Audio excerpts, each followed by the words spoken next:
बोलो जयकारा गुरुदेव का।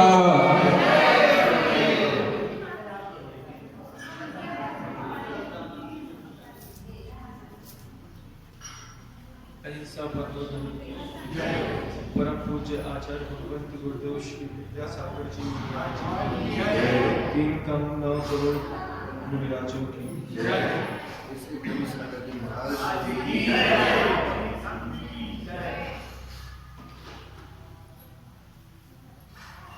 प्रगति में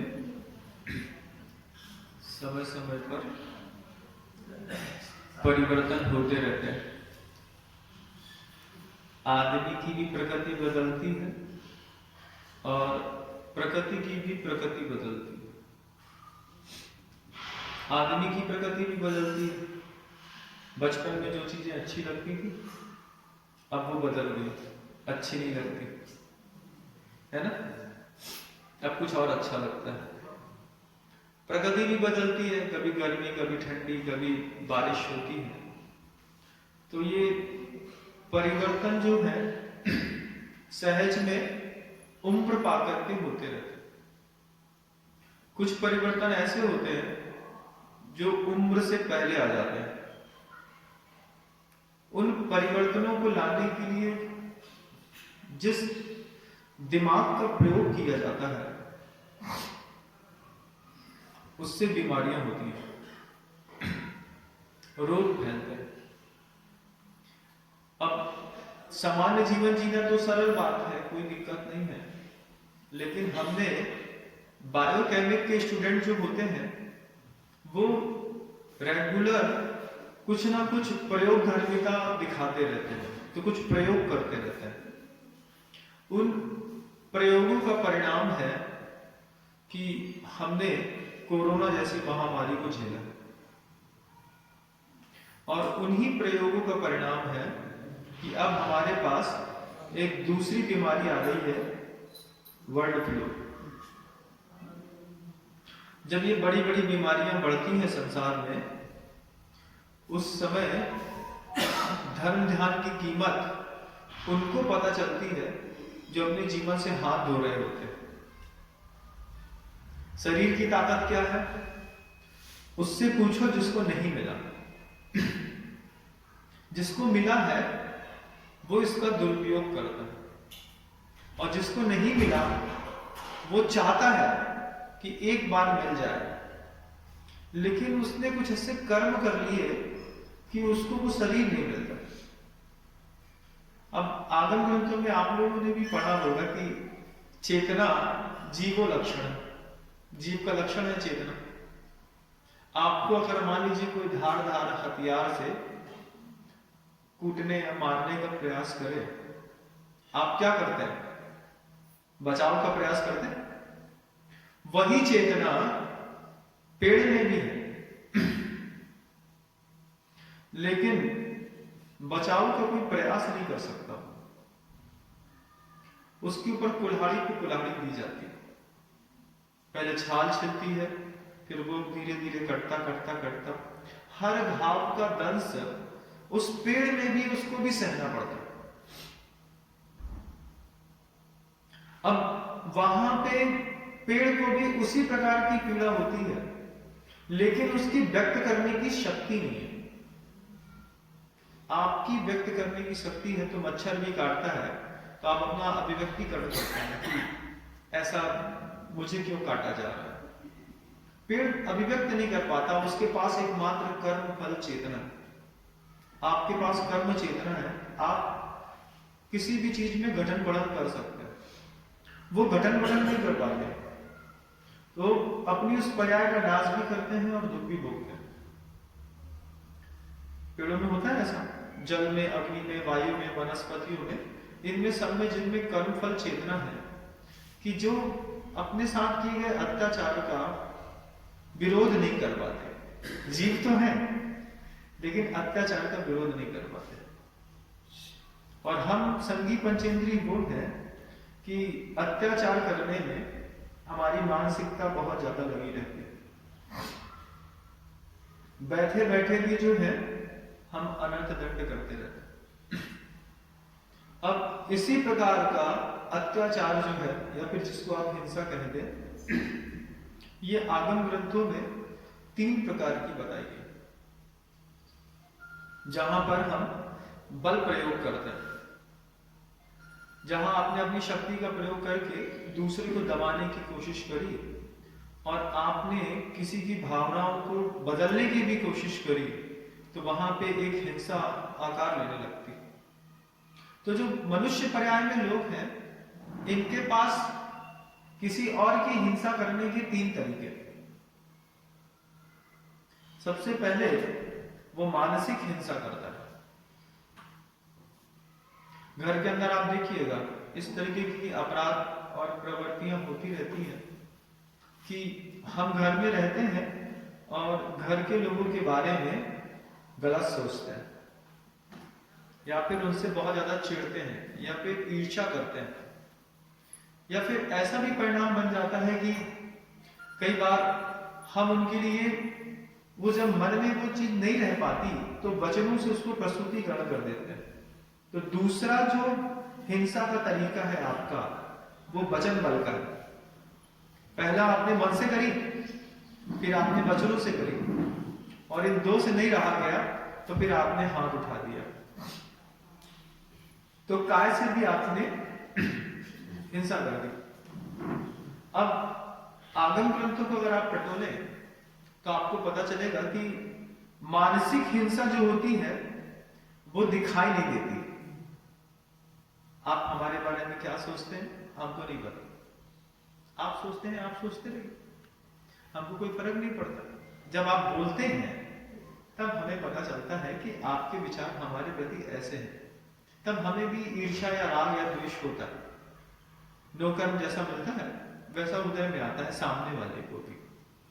अब सामने वाले के में सामान्य व्यक्ति के बारे में गलत सोचना और देवशास्त्र गुरु के बारे में गलत सोचने में परिणामों का बहुत बड़ा खेल बिगड़ जाता है। तो जिनकी स्मरण शक्ति बिल्कुल कमजोर है, जिनने कभी कुछ भी कोशिश करे, कितना भी पाठ करे, कुछ भी करे, याद नहीं होता, उन सब का परिणाम है कि उन्होंने मन से मुनियों की निंदा करी, वचन से नहीं करी। वचन से साधु के लिए कभी बुरा नहीं कहा, मन से कहा, अंदर ही अंदर। हाँ, बहुत होशियार बनते हैं, देख लेंगे। अंदर ही अंदर ईर्ष्या, अंदर ही अंदर जो है साधु के प्रति जो द्वेष भाव रहता है, इस द्वेष भाव का परिणाम है कि आपकी स्मरण शक्ति पूरी की पूरी खत्म होती चली जाती है। और कई बार जब ये मानसिक द्वेष बहुत बढ़ा हुआ रहता है और उसमें भी देवशास्त्र गुरु को समाविष्ट कर लेते हैं, तो आदमी डिप्रेशन में चला जाता है या फिर पागल हो जाता है। अब ये जो हिंसा है, ये हिंसा आपने अपने साथ की कि साधु के साथ की? तो कहते हैं अपने साथ कर ली, मानसिक हिंसा आपकी हो गई, आपने हमारे बारे में गलत सोचा और आप बिगड़ गए, आपकी स्मरण शक्ति बिगड़ गई। ऐसे ही किसी राजा ने, मान लीजिए किसी मुनि महाराज के पूरे शरीर में तीर ही मार दिए, कायिक हिंसा हो गई, देवशास्त्र गुरु को बीच में रख लिया। अब उसका परिणाम रहा कि जिस राज्य का राजा था उस राज्य में गिद्ध बन गया, और गिद्ध बन के वो राजा जो है वर्षों जीवन जीता। सबसे बड़ी उम्र मानी जाती है गिद्ध की। सामान्य से लोग कहते हैं कि 70 या 80 साल तक जो आपको गिद्ध जीता है वो जीता है, और कई लोग तो हजारों साल की उसकी आयु मानते हैं। जैन दर्शन कुछ और कहता है। अब वो गिद्ध बन गया जिसकी शुरुआत से लेके अंतिम जीवन के अंतिम समय तक एक ही भोजन है उसका, मांसाहार। और उसके पहले वो राजा था, दंडक वन में दंडक राजा था। दंडक राजा जो थे उन्होंने किसी मुनि महाराज के साथ इस तरीके के तीर चला करके व्यवहार किया और अगली पर्याय में गिद्ध बन गया। गिद्ध बनकर चूंकि कर्म किया था तो कोई दिक्कत नहीं, बनना ही पड़ेगा, भोगना पड़ेगा। महाराज ऐसा लगता तो नहीं है कहीं अनुभव में और शब्दों में तालमेल जब बैठाते हैं तो ऐसा आपको महसूस होता है कि कोई मर करके और गिद्ध बनता होगा मनुष्य? कभी ऐसा लगता है अपन को? आगम ग्रंथों की बात सुनते हैं तब तो ठीक है, लेकिन क्या आपको कभी ऐसी अनुभूति खुद हुई कि नहीं इतना पाप करेंगे तो नरक में चले जाएंगे? क्या भी नरक से डर लगता है? नहीं लगता। यथार्थ तो ये है कि डर नहीं लगता। कभी कोई बोले कि कुत्ते बनोगे, सुअर बनोगे, ऐसे काम करते हो, कभी विश्वास होता है? नहीं होता। ऐसा लगता ही नहीं कि हम कभी ऐसा कर पाएंगे। क्यों? क्योंकि कर्म तो कर रहे हैं, कर्म की उदीर्णा जो है उसका भी आबादा काल निश्चित है। जब वो आबादा काल खत्म होगा उस कर्म का, और जब कर्म उदय में आए तब उसके बारे में पता चले। भोपाल की मुझे एक बात याद आती है। हम लोग जब चातुर्मास भोपाल में 2016 में कर रहे थे तो पीछे तरफ एक भंगियों की बस्ती है। तो जितने भी भंगी हैं वहां पे रहते हैं, सुअर काटते हैं, मारते हैं, उन्हीं को पालते हैं, उन्हीं को खा भी लेते हैं। तो उनके घर में एक बच्ची का जन्म हुआ उन भंगियों के यहाँ, और जन्म लेने के बाद जो है वो 3-4 वर्ष की हुई होगी। तो 4 वर्ष की उम्र में कभी जो उनके यहाँ जो सुअर वगैरह पाले जाते थे तो उनके माता पिता ने कभी बना करके उसको खाने के लिए दे दिया। अब खाने के लिए दे दिया तो वो बच्ची पूछती है कि ये क्या है? अब उसको दिख नहीं रहा कि दाल नहीं है, चावल नहीं है, रोटी नहीं है, दूध नहीं है, क्या है? तो उसने बता दिया कि ये सुअर का मांस है और तुम खा लो। अच्छा। तो वो लड़की उसको उठा करके ऐसा नीचे फेंक देती। वो लड़की कहती है हम ब्राह्मण हैं, हम लोग मांस नहीं खाते।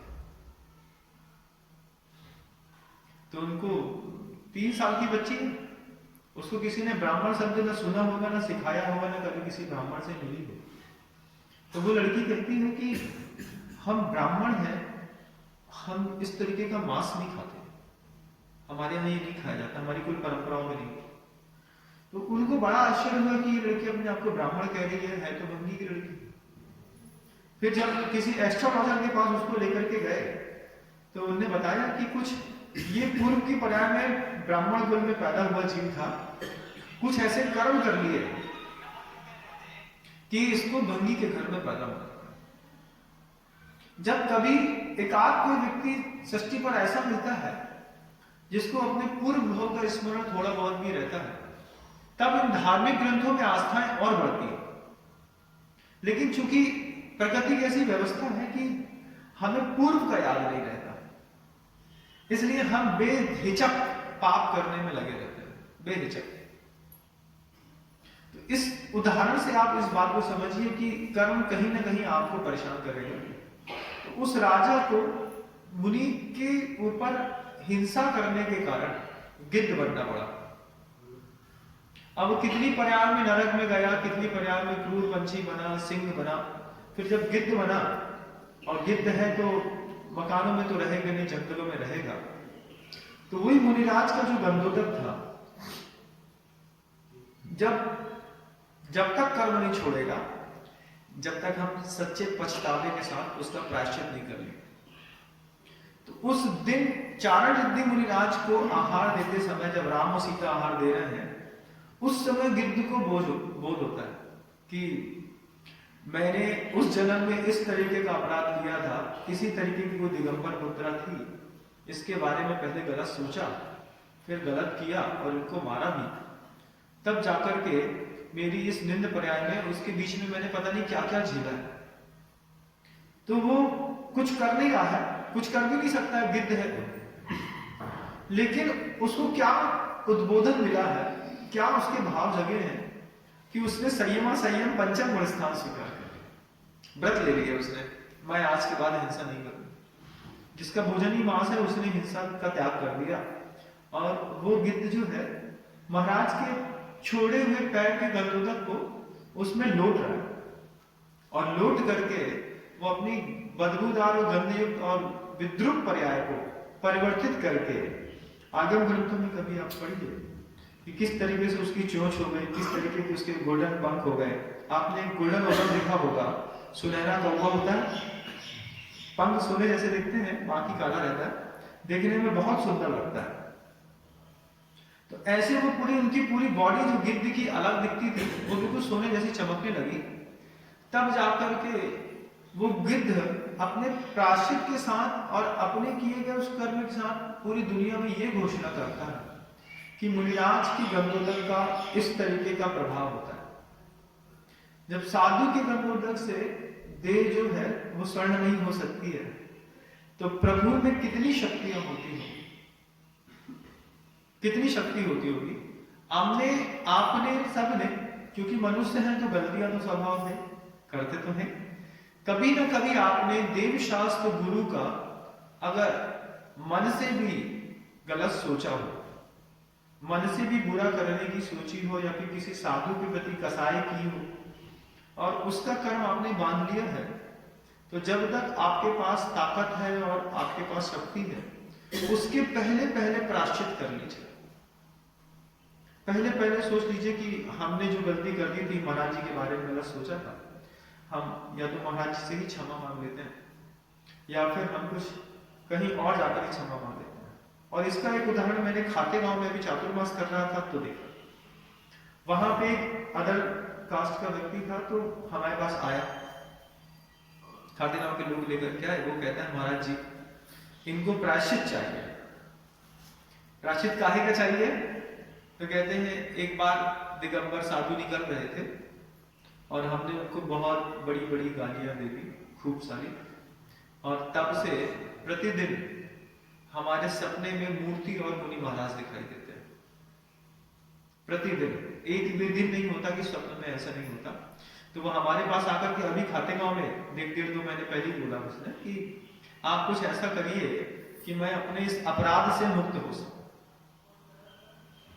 कभी आप अपना मंथन भी टटोलिएगा कि हमने कहीं अपने जीवन को गिद्ध की पर्याय में ले जाने की कोई व्यवस्था बुद्धिपूर्वक करी तो नहीं है, और अगर कर ली है और हमने अपनी भक्ति को अपमानित किया है और के साधु के बारे में गलत सोचा है या गलत किया है या गलत बोला है, बोलना भी, क्योंकि 3 प्रकार के तो बल है, 10 प्रकार में 3 बल है ना, मनोबल, वचन बल और काय बल।